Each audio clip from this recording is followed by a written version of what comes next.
عايزه اقولك ان البنت ممكن تحمل قبل الدوره ما تنزل عليها. ايوه زي ما بقولك كده، لان الحمل مرتبط بالتبويض مش مرتبط بنزول الدوره الشهريه. البلوغ عند البنات بيكون من 8 سنين ل 13 سنه. حدث مميز في الفتره دي وهي فتره نزول او بدايه نزول الدوره الشهريه. بتبدا تنزل من سن 9 سنوات ل 18 سنه.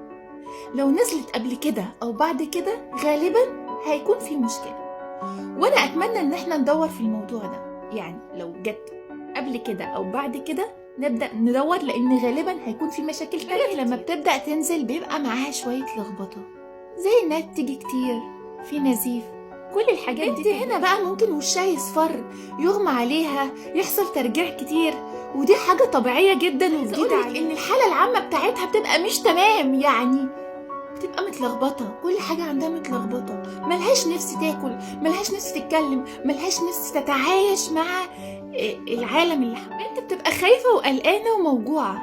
وطبعا حضرتك كأم دورك هنا مهم جدا جدا. دور حضرتك هنا كأم ان انت تطمنيها جنبها وتعرفي امتى يكون عادي وامتى لازم نروح للدكتور.